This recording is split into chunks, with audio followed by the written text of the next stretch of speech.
निश्चित तौर पर पिछले लगभग 2 दशक से बीजेपी का गढ़ रहा है पाली। ऐसे इश्यूज है जिससे लोग थोड़ा सा कांग्रेस सरकार के प्रति भी पॉजिटिव सोचने लगे हैं। मुख्यमंत्री जी की बजट घोषणाएं हैं, जवाई बांध पुनर्भरण योजना है, पाली को संभाग बनाया गया है, लाभार्थी शिविरों के तहत कई योजनाओं का लाभ दिया है। ये कहा जा सकता है कि बीजेपी के लिए जो है नुकसानदायक भी हो सकता है कहीं ना कहीं। हालांकि बैलेंस करके चल रही है पार्टी पूरी, सभी को राजी रख रही है। की बात करें, अगर कांग्रेस गुटबाजी से उभर कर बाहर आ जाती है तो निश्चित तौर पर इस बार का विधानसभा चुनाव एक परिवर्तन लाने वाला चुनाव होगा।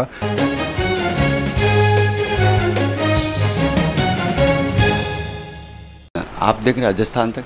आज हम पाली के 2 वरिष्ठ पत्रकारों से चर्चा करेंगे कि विधानसभा चुनाव में पाली के राजनीतिक समीकरण क्या रहेंगे, क्योंकि पाली में वर्तमान में सभी विधायक बीजेपी से हैं, एकमात्र खारची विधानसभा से निर्दलीय विधायक है। सर, अगर भी चुनाव होने के बाद में चुनाव से पहले क्या स्थिति समीकरण के होंगे, क्योंकि पाली जिला हमेशा बीजेपी का गढ़ रहा है? जी देखिए, पाली में कुल 6 विधानसभा क्षेत्र है, उसमें से 5 में बीजेपी है और 1 में निर्दलीय है, वो भी कांग्रेस से समर्थित है। क्योंकि पाली कांग्रेस के लिए यही चुनाव नहीं, पिछले कई चुनावों से एक टफ टास्क रहा है।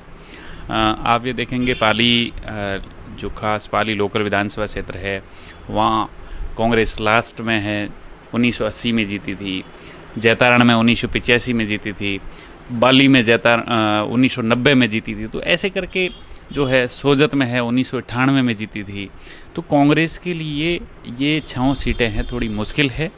लेकिन इस बार जो है अगर कांग्रेस के टिकटों का चयन कुछ बेटर ढंग से होता है तो कुछ परिणाम इनके आशानुरूप आ सकते हैं, क्योंकि कांग्रेस की योजनाओं को लेकर भी लोगों में कुछ थोड़ा सा जो है पॉजिटिव रेस्पॉन्स हुआ है।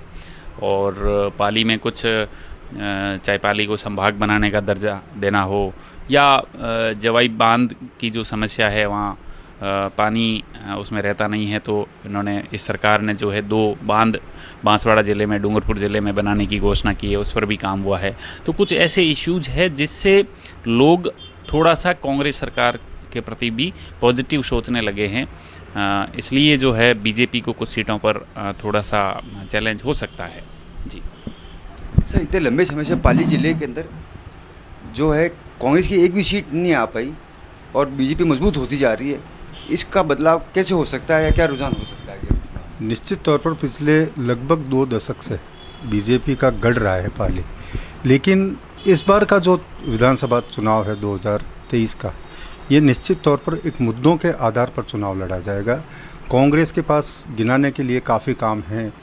मुख्यमंत्री जी की बजट घोषणाएं हैं, जवाई बांध पुनर्भरण योजना है, पाली को संभाग बनाया गया है, लाभार्थी शिविरों के तहत कई योजनाओं का लाभ दिया है।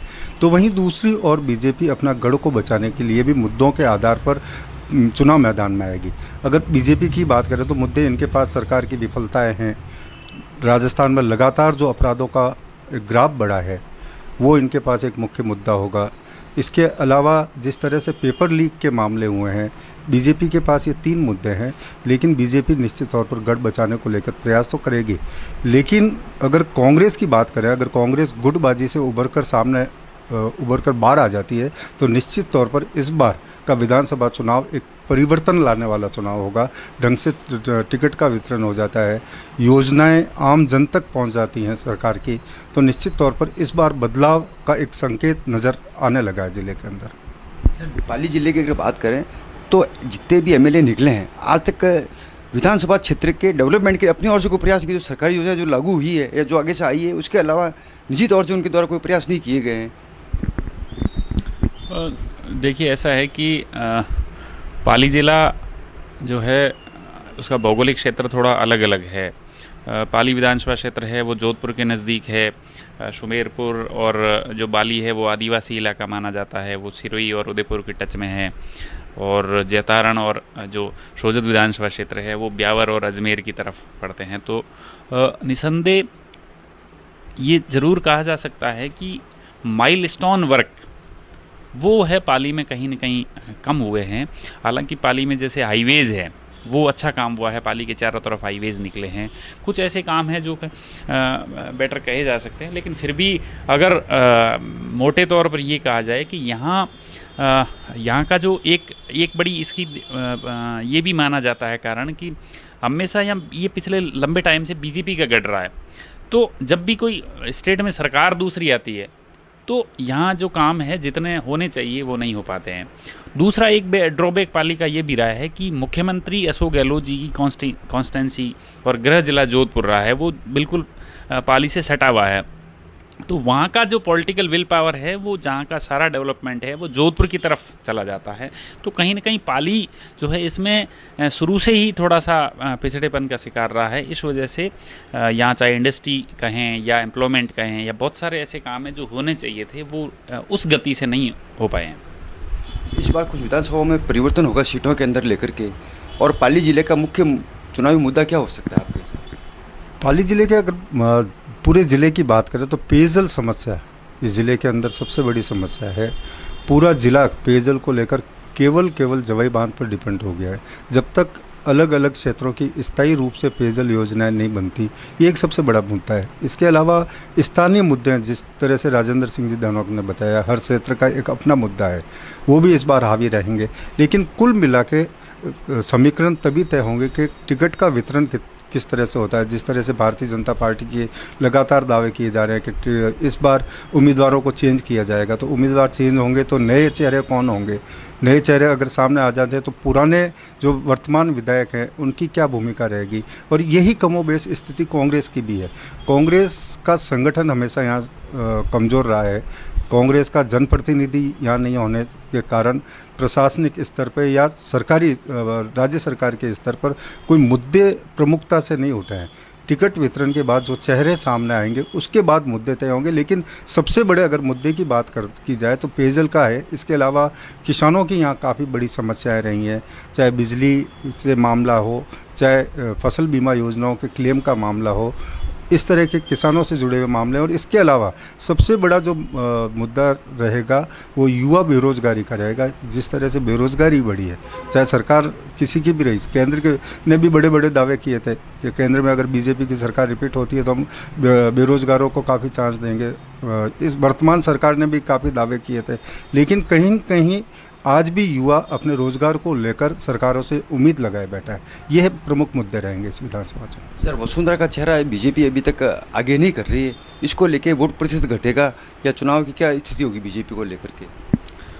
देखिए, एक वसुंधरा जो है बीजेपी में मास लीडर है, इसमें कोई दो राय नहीं है। चूँकि काफ़ी कुछ ये क्लियर हो गया है कि बीजेपी इस बार किसी एक चेहरे पर चुनाव नहीं लड़ रही है, तो इसका कहीं ना कहीं ये कहा जा सकता है कि बीजेपी के लिए जो है नुकसानदायक भी हो सकता है कहीं ना कहीं।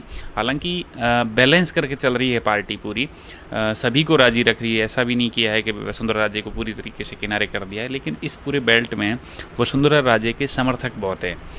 पश्चिमी राजस्थान कहें या अपन मारवाड़ की ये पाली जिला है, इसमें वसुंधरा राजे के समर्थक भी काफ़ी है।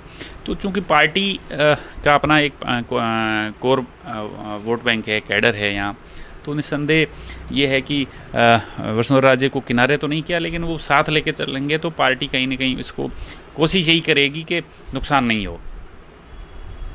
अब सचिन पायलट और अशोक गहलोत दोनों एकजुट होने की वजह से और वर्तमान जिलाधीश की घोषणा के बाद में कांग्रेस में कितना फर्क पड़ेगा वोट प्रतिशत को लेकर के या सीटों को लेकर? देखो, सचिन पायलट और अशोक गहलोत के बीच में लगातार अपन 4.5 साल के कार्यकाल की बात करें तो लगातार दूरियां रही हैं।